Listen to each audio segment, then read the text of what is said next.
রহিম। আল্লাহ তাবারাক ওয়া তাআলা বলছেন, শোনো, আমি আল্লাহ তাদেরকে, আমি আল্লাহ আমার বান্দাদেরকে জান্নাতের সুসংবাদ দেব। তাদেরকে পৃথিবীতেই জান্নাতের সুসংবাদ দেব।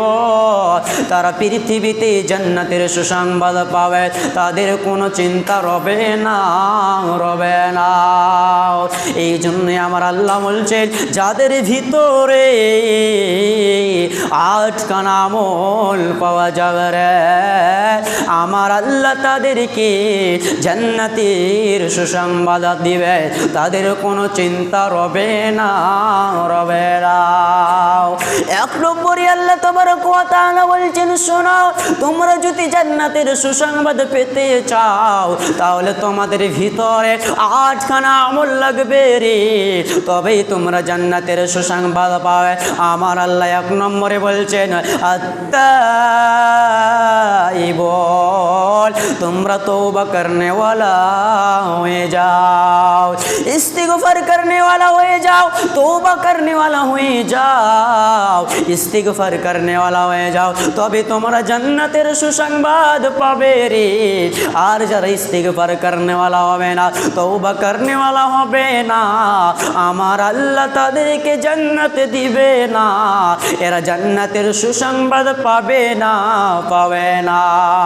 তাহলে আমাদেরকে তওবা করনে वाला হতে হবে, ইস্তিগফার করনে वाला হতে হবে, তবে আমরা জান্নাতের সুসংবাদ পাব। এই জন্য আল্লাহ বলছে, তোমরা তওবা করনে वाला হয়ে যাও, তবে তোমরা জান্নাতের সুসংবাদ পাবে, তোমাদের কোনো চিন্তা রবে না, রবে না। জি, আল্লাহ বলছেন, তোমরা তওবা করনে वाला হয়ে যাও, আমি আল্লাহ তোমাদেরকে জান্নাতের সুসংবাদ দিব, তোমাদের কোনো চিন্তা রবে না। কিয়ামতের দিন হাসতে হাসতে জান্নাত চলে যাবে, তোমাদের কোনো চিন্তা রবে না, কোনো চিন্তা রবে না। তো যে ব্যক্তি তওবা করবে সেই জান্নাত যাবে। একটি আপনাদেরকে উদাহরণ দিই। একটি চরমনায় পীর বলছে যে পীরের কাছে মুরিদ হওয়া ফরজ। কি বলছেন? পীরের কাছে মুরিদ হওয়া ফরজ। আর যেটা ফরজ সাবিত করবে আমরা আহলে হাদিসের মানুষ, তার পিছে গ্রহণযোগ্য দলিল লাগবে। লাগবে কি লাগবে না? অবশ্যই লাগবে।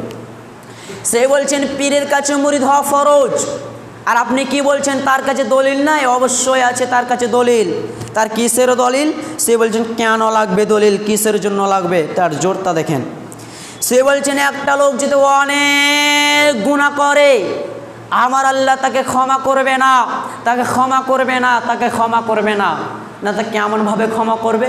সেই বলছেন সেই তার যোগ্য পীরের কাছে মুরিদ হবে, এবং মুরিদ তার পীরের কাছে মুরিদ হবে, এবং তার যোগ্য পীরের কাছে সেই বলবে, বাবা আমার দ্বারা অনেক গুনাহ হয়ে গিয়েছে, আপনি আল্লাহকে বলে দেন যেন আমাকে আল্লাহ ক্ষমা করে দেয়। না তা আরেকজনকে ভাড়া লাগবে।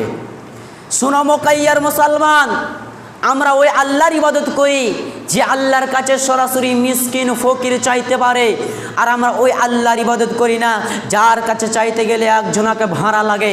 আমরা ওই আল্লাহর ইবাদত করি না, ওই আল্লাহর ইবাদত করি যে আল্লাহর কাছে মিসকিন সরাসরি ফকির সরাসরি চাইতে পারে। জি, চরমনাই পীর কি বলছেন? একটি লোক যদি অনেক গুনাহ করে, আমার আল্লাহ তাকে ক্ষমা করবে না, তাকে আমার আল্লাহ ক্ষমা করবে না।